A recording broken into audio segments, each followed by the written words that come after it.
Okay, I understand. Yeah. Hey, Teresa, let's switch this up. I'm going to ask you the question this time. Okay.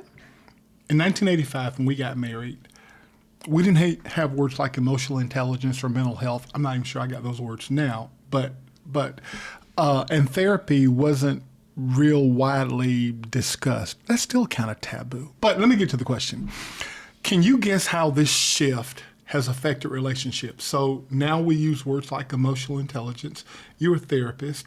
You used to be a mental health therapist, actually. Mm-hmm. So how has this shift, now people, I think going to therapy is more widely accepted now. Still not among people of color, people of our color. I don't even want to say that anymore. I think it is getting there. That used to be maybe the statistics or something, but it's more available, more widely available. And people are going to therapy, and it doesn't. I mean, many races are. Hey, many cultures. Maybe I should say cultures. But anyway, many people are going to therapy. So you said, how does it affect the relationship? Well, I think it can be a positive. So if you can work out some of your issues, then you can make a unit much better. So, the other thing about the change in therapy, and I think I invented this change actually, is the shift to online therapy.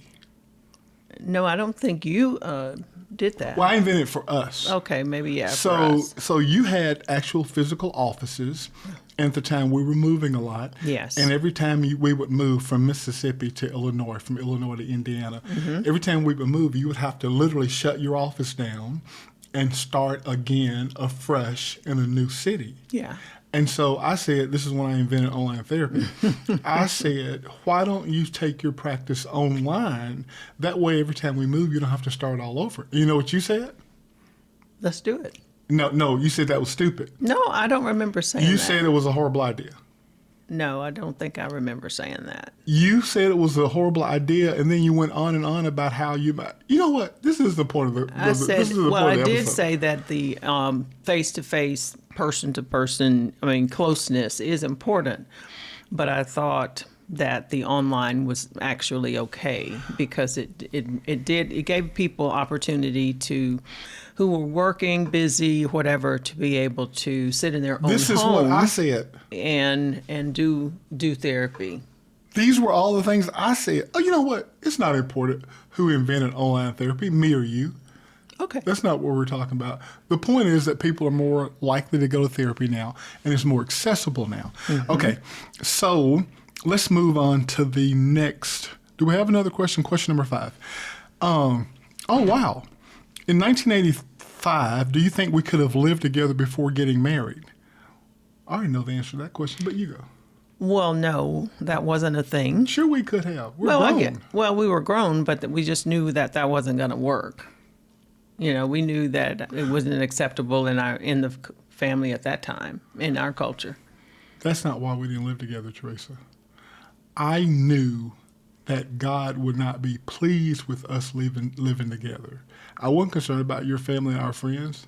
I'm not sure I had friends. Well, that is absolutely the underlining thing. It would not be, God had said that we didn't need to do that before. As a matter of fact, he said we shouldn't even have sex before marriage. But you didn't listen to that.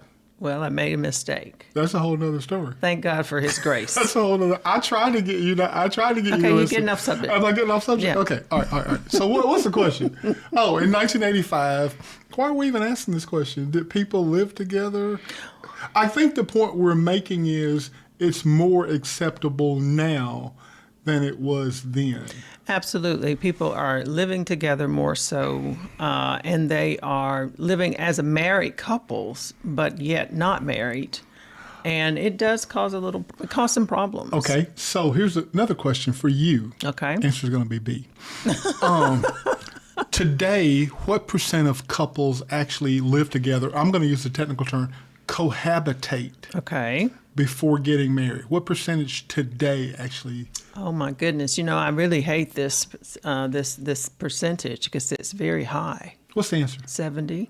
Around 70% of people live together before marriage, and they come across with the excuses of why they're doing it, and it's just not.